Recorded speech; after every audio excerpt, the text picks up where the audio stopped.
Hello Technolovers!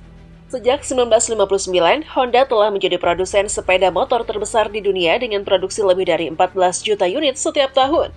Tidak mengherankan jika Honda menjadi produsen sepeda motor paling dominan di dunia, dengan produksi sebanyak 5,8 juta unit setiap tahun di Indonesia. Perusahaan sepeda motor asal Jepang ini terkenal karena inovasi yang luar biasa, karena produknya sering digunakan sebagai referensi oleh produsen lain. Honda bahkan sering disebut sebagai pionir. Meskipun demikian, tidak semua produk mereka sukses. Beberapa produk Honda tidak berhasil di pasar Indonesia loh. Kalian ingin tahu produk Honda apa saja yang tidak laku di pasar? Berikut ini adalah 7 produk Honda yang tidak berhasil di pasar Indonesia.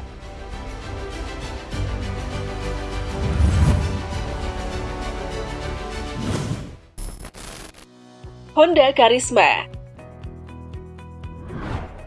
Berbicara mengenai produk gagal Honda, yang pertama adalah Honda Karisma. Produk yang dirilis pada tahun 2000-an ini diharapkan dapat memenuhi kebutuhan masyarakat dan mampu menggantikan Honda legenda yang laris manis pada masa itu. Namun, sayangnya, desain Honda Karisma dianggap terlalu rumit, terutama bagian ekor motor yang dianggap terlalu besar dan lebar.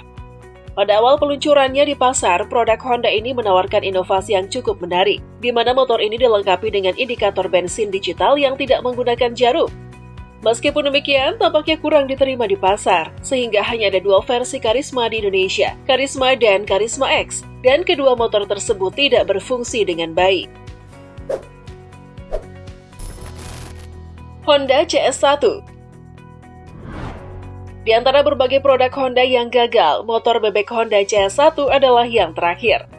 Motor ini dikategorikan sebagai gagal karena tidak diterima dengan baik di pasar. Karena itu banyak orang percaya bahwa desain Honda CS1 kurang jelas.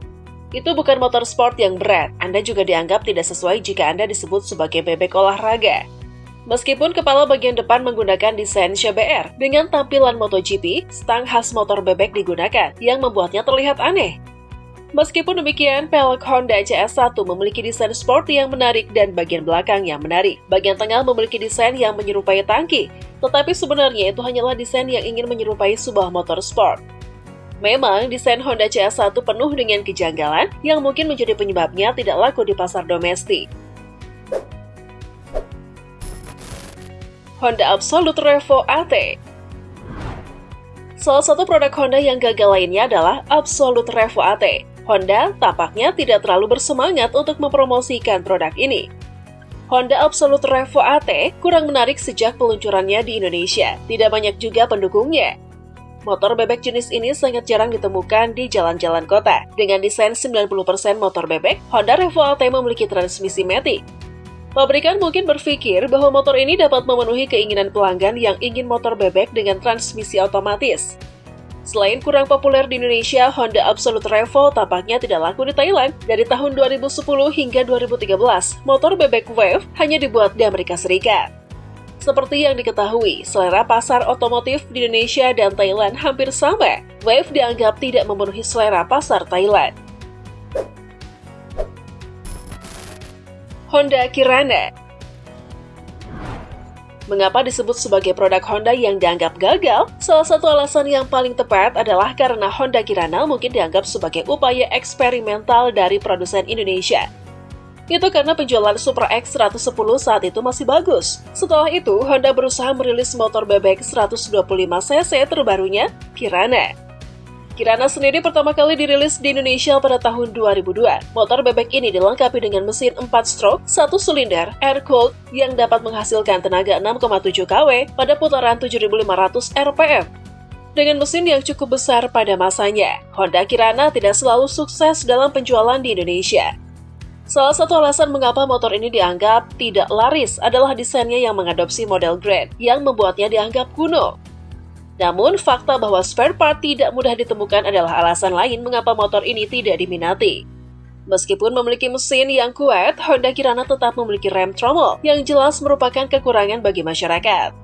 AHM akhirnya memutuskan untuk menyuntik mati Honda Kirana pada tahun 2004, membuatnya menjadi bintang di pasar otomotif Indonesia. Honda Supra XX. Berbicara tentang Honda Supra seakan tidak ada habisnya, karena motor bebek ini tersedia di Indonesia sejak tahun 1997 dengan nama Astrea Supra. Dan beberapa tipenya termasuk dalam daftar produk yang tidak berhasil diproduksi oleh Honda. Salah satu produk yang dianggap gagal oleh banyak orang adalah Honda Supra XX yang dirilis pada tahun 2002. Motor ini benar-benar menjadi terobosan Honda di pasar mode low-end, karena sepeda motor ini dilengkapi dengan kopling manual seperti sebuah motor sport, tetapi sayangnya inovasi Honda tersebut gagal. Konsumen Indonesia malah menganggap motor bebek dengan kopling manual aneh. Apa efeknya? Itu pasti mempengaruhi penjualan mereka di Indonesia. Selain itu, Supra XX hanya bertahan selama 2 tahun di pasar mobil Indonesia. Honda Supra V. Selain Supra XX, Honda Supra V yang dianggap sebagai produk gagal Honda memiliki masalah yang sama dengan kopling manual. Namun, Supra XX memiliki rem cakram di depan, sedangkan versi ini masih menggunakan rem model tromol.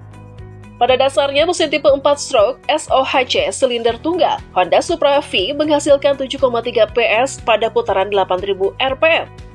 Karena Supra V tidak mampu menyerap pasar Indonesia dengan baik, AHM akhirnya memutuskan untuk menghentikan penjualan Supra V bersama dengan Supra XX. Honda Blade 110. Blade 110 adalah kuda besi berikutnya yang dianggap gagal oleh Honda. Motor ini yang dirilis pada tahun 2008 dan sempat diperbarui di tahun 2010 menerima tanggapan yang kurang positif di Indonesia. Sejujurnya, desain Honda Blade sangat menarik dan itu bahkan mungkin yang paling inovatif di masanya. Tapi sayangnya, hal itu tidak membuat motor ini menjadi populer di pasar. Terlihat bahwa masyarakat saat itu masih agak canggung dengan desain yang disajikan. Penjualan Honda Blade generasi pertama dan kedua tidak terlalu buruk pada kenyataannya. Di tahun 2011, motor ini kalah bersaing dengan Yamaha Jupiter Z 115. Oleh karena itu, Honda memutuskan untuk melakukan perubahan desain dan mengalahkan pesaingnya. Setelah berstatus, konsumen masih menolak motor baru ini.